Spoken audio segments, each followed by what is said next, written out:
Jadi ya selamat siang kepada rekan-rekan media ya, terutama ya saya mengucapkan selamat Hari Pers ya.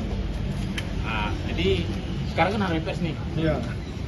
Ini sekaligus membuktikan bahwa keterbukaan informasi juga dambaan dari insan pers. Bagaimana perjuangan ini adalah buktinya bahwa perslah yang menjadi corong kita ke publik menyampaikan ini.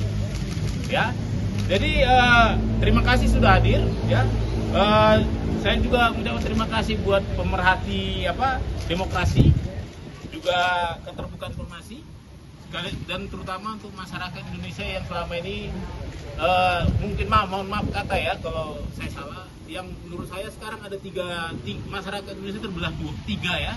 Pertama, orang yang percaya bahwa ijazah beliau ada dan asli, dan orang yang ragu-ragu, serta yang ketiga adalah orang yang tidak percaya.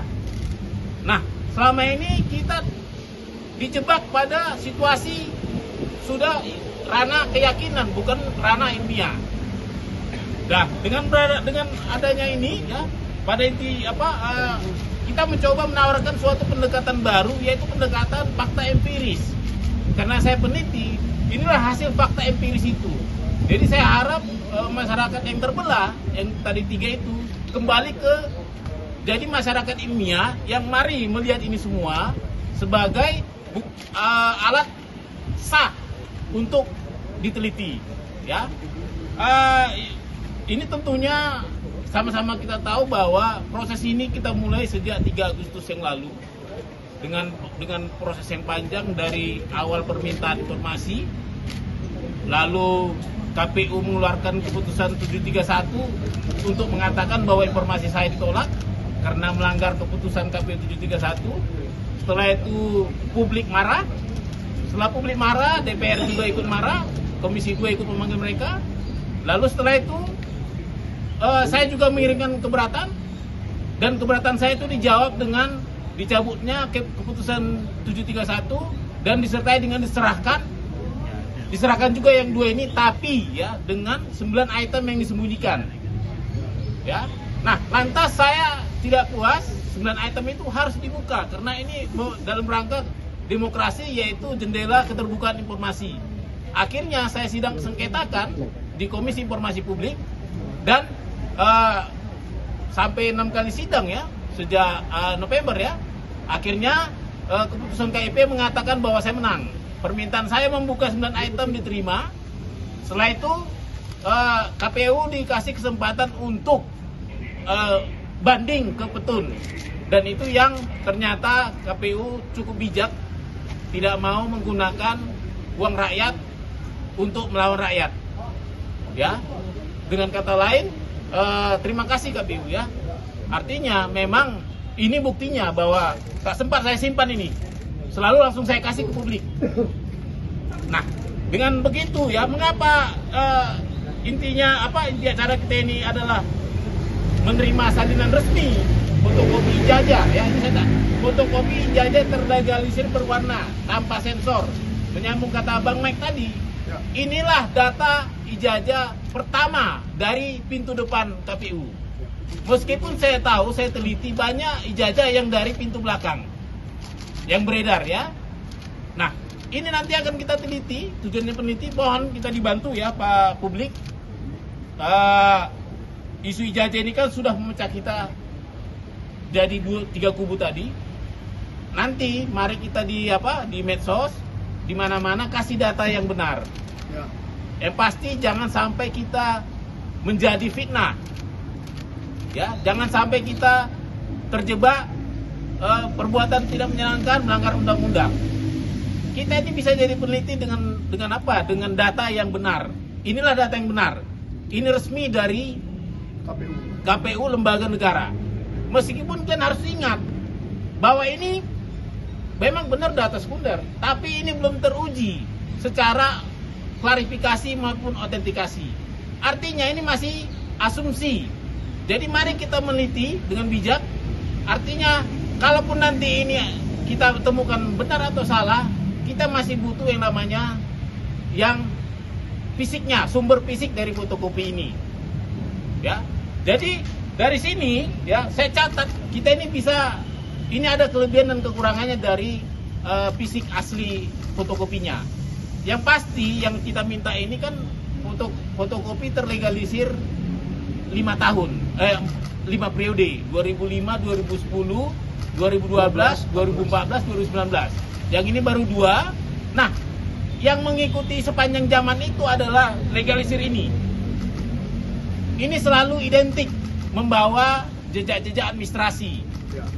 Ya, bagaimana ini keluar ini nggak sembarangan. Ini pasti ada sebuah proses administrasi di baliknya. Itu bisa kita mintakan juga ke UGM.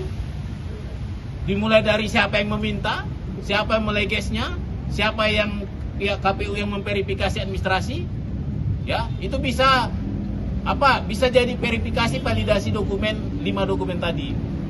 Berikutnya kesamaannya ini dengan yang sumber fotokopinya. Saya bilang sumber fotokopi ya, saya belum berani bilang itu asli ya. Sumber fotokopinya, katakanlah asumsinya itu asli ya, adalah semogalah informasi ini ya. Jadi bayangkan bahwa dulu ada alih media, informasi ini alih media dari yang aslinya, katakan aslinya, analognya ke fotokopi. Artinya 100% informasi ini sudah pindah. Misalnya nama, logo, foto, tanggal lahir ya kan, tanda tangan, ini sudah 100% pindah alih media dan 100% bisa dipertanggungjawabkan jika ada yang ingin menelitinya. Misalnya tanda tangan tuh bisa teliti mungkin nanti netizen ada yang ahli tanda tangan, yang punya kebetulan dulu meleges pas di tanggal ini, kan bisa dicek ini tanda tangannya gimana. Seperti Bang Mike tadi juga, ini kan agak beda posisinya, kok geser ya kan. Nah ini juga agak geser ini dengan data-data yang pernah ada. Nah itu juga nanti akan bisa kita teliti ya. Dan juga misalnya ada foto ya, foto juga kita bisa teliti, tapi khusus untuk foto dan materai ini hati-hati. Karena apa? Foto dan ini tidak mengandung warna ya. Walaupun katanya ini foto hitam putih, tapi mungkin kalau foto aslinya agak beda juga, nggak harus hitam putih selalu. Tapi materai juga itu kan berwarna. Meskipun bisa kita lakukan analisis tapi terbatas. Ya, tetap terbatas misalnya bentuknya. Ya. Dan seperti misalnya juga yang kita tidak bisa, kekurangan kita adalah kita tidak bisa uji dokumen fisik, uji forensik. Ya, kita tidak bisa uji usia kertas, kita tidak bisa uji usia tinta, ya. Kita tidak tahu ukuran aslinya, ini kan 4 ya. Tapi kita tidak tahu ukuran aslinya bagaimana. Itu perlu diingat. Jangan pernah kita meneliti ke wilayah itu memakai sampel ini, supaya jangan terjadi fitnah. Saya juga tidak suka kalau nanti beliau jadi dipitnah. Memang benar kita publik, tapi tentu kita juga harus punya batas ya. Mana yang namanya meneliti dokumen publik, mana namanya melewati batas privasi. Nah, untuk itu ya, sebagai orang yang punya tanggung jawab moral ya, saya memutuskan membagikan ini di media sosial saya. Ya, bisa dicek di media sosial saya. Artinya kalau kalian mau meneliti, jangan pakai teliti yang dibikin orang lain.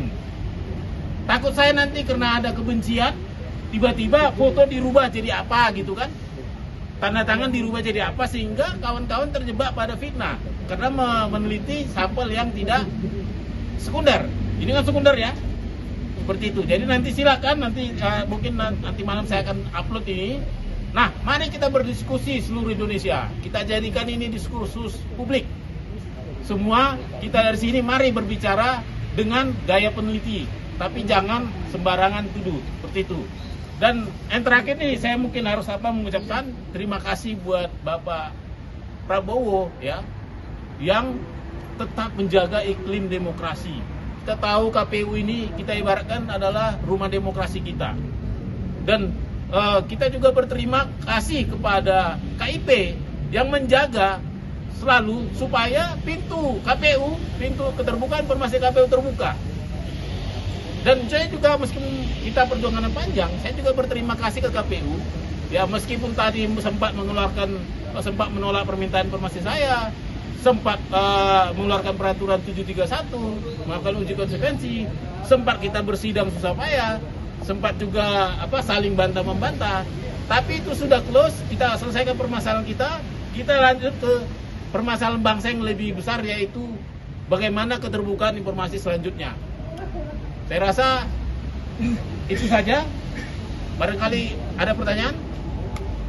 Download Tribun X sekarang, menghadirkan lokal menjadi Indonesia.